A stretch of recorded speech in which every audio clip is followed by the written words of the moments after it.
नमस्कार साथियों, कुछ लेटेस्ट अपडेट इन्फॉर्मेशन में आइए जानते हैं। अचानक कोलकाता रेप केस में सारा खेल पलट चुका है। आरोपी संजय ने कुछ ऐसे खुलासे किए हैं जिसकी उम्मीद सीबीआई को भी नहीं थी।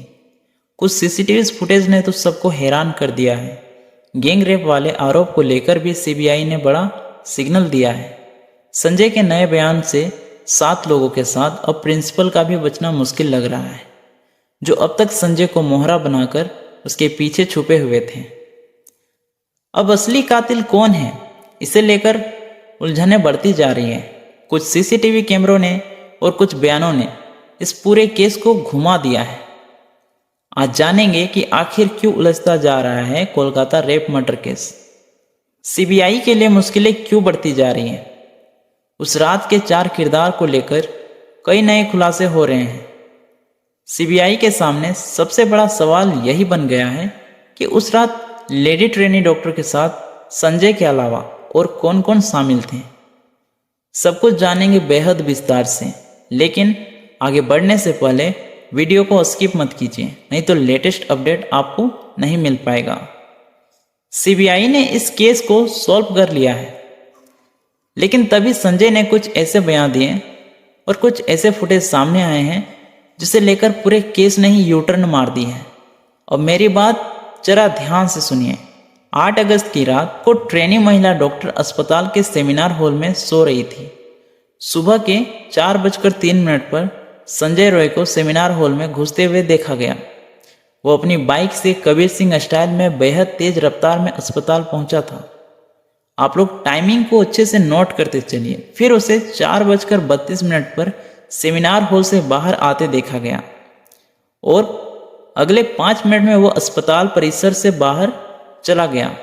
आरोप है कि संजय ने उसे 29 मिनट के दौरान इस वारदात को अंजाम दिया और सेमिनार हॉल से निकल गया। यानी कि 9 अगस्त को सुबह ठीक 4 बजे के बाद उसने यह कांड कर दिया था।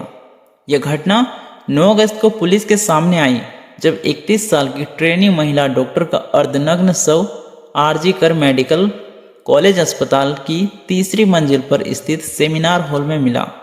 उनके शरीर पर कपड़े नहीं थे, खून बह रहा था और कई जगह चोटों के निशान थे। वे 36 घंटे की शिफ्ट के बाद आराम करने के लिए वहां गई थी। शव परीक्षण में उनके शरीर पर 16 बाहरी और 9 आंतरिक चोटें पाई गईं। इस बात की जांच की जा रही है कि उनके शरीर पर ये सभी प्रहार किसने किए थे। सीसीटीवी फुटेज में दिखा कि संजय रॉय 8 अगस्त को अस्पताल के चेस्ट डिपार्टमेंट में पीड़ित लोगों और डॉक्टर को घूरते हुए दिखा गया था। उस समय उसकी नीयत काफ़ी बिगड़ी हुई थी। लेकिन अब जान लीजिए सबसे चौंकाने वाली बात, संजय रॉय जिसे 31 साल की ट्रेनी डॉक्टर के बलात्कार और हत्या के आरोप में जेल में रखा गया है, उसने जेल के सुरक्षाकर्मी से कहा है कि उसे इस मामले के बारे में कुछ भी नहीं पता। शुक्रवार को उसने सियालदाह में न्यायिक मैजिस्ट्रेट की अदालत में भी यह बात दोहराई। उसने जज से कहा कि उसने अपनी बेगुनाही साबित करने के लिए पॉलीग्राफ टेस्ट की सहमति दी थी और उसे इस मामले के बारे में कोई जानकारी नहीं मिली। लेकिन हैरान करने वाली बात यह है कि कोलकाता पुलिस के अनुसार संजय रॉय ने पहले कबूल किया था कि उसने आरजी कर मेडिकल कॉलेज और अस्पताल के सेमिनार हॉल में उस ट्रेनी डॉक्टर के साथ बलात्कार और हत्या की थी। माना जा रहा है कि ममता दीदी के कोलकाता पुलिस ने संजय से सच उगलवाने के लिए अप्लाई किए थे, जिसके बाद उसने अपना जुर्म कबूल कर लिया था। लेकिन अब पॉलीग्राफ टेस्ट से पहले संजय ने अपने इस कबूलनामे से पलटते हुए दावा किया है कि उसे फंसाया जा रहा है और वो निर्दोष है। यानी असली कातिल कोई और है, जिससे कॉलेज के प्रिंसिपल का नाम बार बार सामने आ रहा है। और इस कारण बताया जा रहा है कि इस पूरे कांड में 7 लोग शामिल हैं। वही मामले की जांच कर रही है सीबीआई। और पुलिस ने संजय के बयानों में कई विसंगतियां पाई हैं। एक अधिकारी ने बताया कि संजय जांचकर्ताओं को गुमराह करने की कोशिश कर रहा है। वो अपने चेहरे, पीठ और जांघ पर लगी चोटों और अपराध के समय इमारत में अपनी सीसीटीवी मौजूदगी के बारे में कोई स्पष्ट जवाब नहीं दे सका। इस वक्त संजय जेल में मौजूद है और उसकी निगरानी के लिए जेल के बाहर सीसीटीवी कैमरे लगाए गए हैं। अभी उस पर किसी भी प्रकार के हमले ना हो सके और ना ही वो आत्महत्या करने में सफल हो सके। पिछले सप्ताह संजय की मनोविश्लेषणात्मक प्रोफाइलिंग में पाया गया कि वो एक विकृत व्यक्ति है और पोर्नोग्राफी का बहुत बड़ा आदी है। इसे देखते हुए देश भर में पोर्न देखने वाले लोगों को सतर्क हो जाना चाहिए।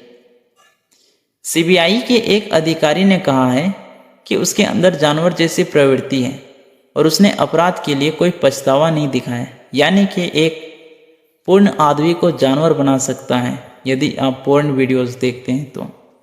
संजय ने अचानक एक बयान देकर सीबीआई अधिकारियों को हिला डाला है।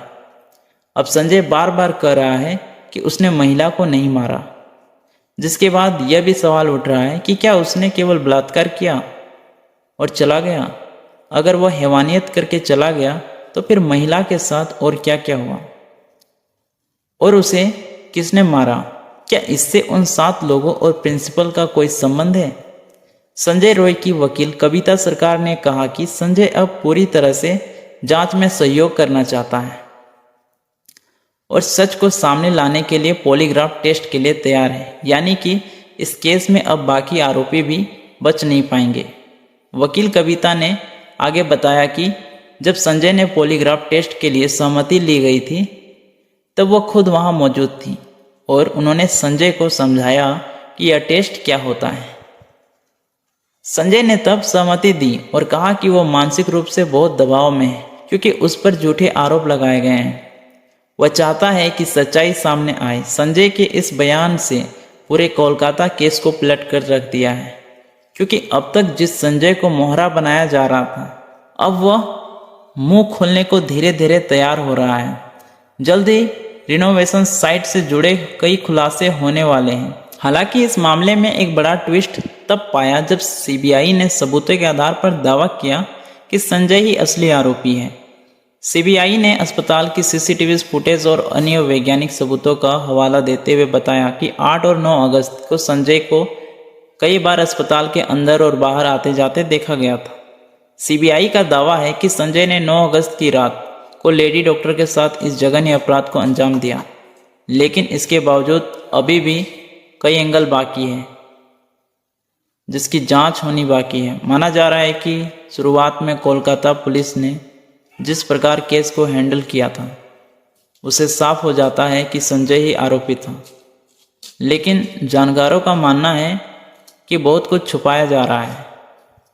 इसके अलावा तफ्तीश में पता चला है कि वारदात वाली रात संजय रॉय एक रेड लाइट एरिया में भी गया था, लेकिन वहां अपनी हवस मिटा ना सका और वहां से लौटते वक्त उसने एक लड़की से छेड़छाड़ भी की थी और कुछ भी कर गुजरने को तैयार था। इस केस में सीबीआई लगातार आरजीकर मेडिकल कॉलेज के पूर्व प्रिंसिपल संदीप घोष से पूछताछ कर रही है, क्योंकि उन पर शक है कि वह संजय रॉय को बचाने की कोशिश कर रहे थे। संजय को संदीप का बाउंसर कहा जा रहा है, जो उनके इशारे पर काम करता था। इस बात की जांच भी की जा रही है कि कहीं प्रिंसिपल संदीप उनके इशारे पर काम करता था, या इस बात की जांच की जा रही है कि कहीं प्रिंसिपल संदीप के पावर का इस्तेमाल करके संजय ने अन्य दूसरे ट्रेनी महिलाओं को तो अपना निशाना नहीं बनाया था, क्योंकि उसके बर्ताव से ऐसा लग रहा है कि उसके मुंह में पहले से खून लगे हुए थे। हो सकता है कि उसने पहले भी कुछ अन्य महिलाओं को टॉर्चर किया हो, लेकिन प्रिंसिपल संदीप के साथ उसके कनेक्शन के कारण किसी ने संजय के खिलाफ आवाज़ उठाने की हिम्मत ना की हो। इसी कारण इस बात की जांच की जा रही है कि कहीं प्रिंसिपल संदीप के इशारे पर तो संजय ने इस घटना को अंजाम तो नहीं दिया था। इसके अलावा संदीप पर और भी कई गंभीर इल्जाम लगाए गए हैं, जिसकी जांच जारी है। सीबीआई के सूत्रों ने बताया है कि जूनियर डॉक्टर के 4 सहकर्मियों की लाई डिटेक्टर टेस्ट की गई, क्योंकि उनके बयान एक दूसरे से मेल नहीं खा रहे हैं। और अब संजय का पॉलीग्राफ टेस्ट भी हो रहा है, जिसके सभी सवाल जल्द ही हम लेकर आपके साथ हाजिर होंगे। पीड़ित महिला डॉक्टर के साथ रहने वाले अन्य 4 डॉक्टर को लेकर भी सीबीआई ने खुलासे किए हैं। एनडीटीवी की रिपोर्ट के अनुसार सीबीआई के सूत्रों का कहना है कि ऐसा नहीं लगता है कि ये 4 डॉक्टर अपराध में शामिल थे, लेकिन वे जांच करना चाहते हैं कि क्या उन्होंने सबूतों से छेड़छाड़ की या किसी साथ के हिस्सा तो नहीं थे, क्योंकि इसे लेकर अभी भी संदेह बना हुआ है। इन 4 में से 2 फर्स्ट ईयर के पीजी ट्रेनी डॉक्टर हैं, जबकि एक हाउस सर्जन है और एक इंटर्न भी शामिल है।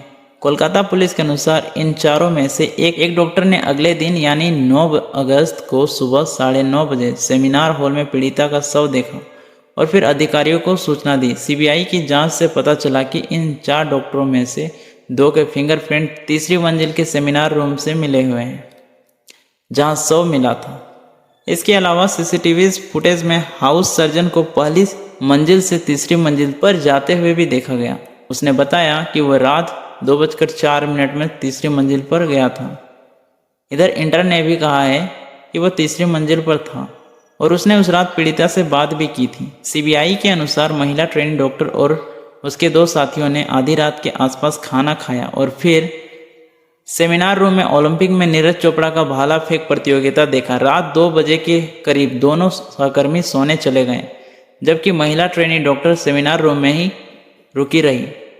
यही पर सबसे बड़ा सवाल छुपा है कि आखिर उन्होंने सेमिनार हॉल में रुकने का फैसला क्यों किया, जब हॉल के बगल में ही सोने वाले कमरे बने हुए थे।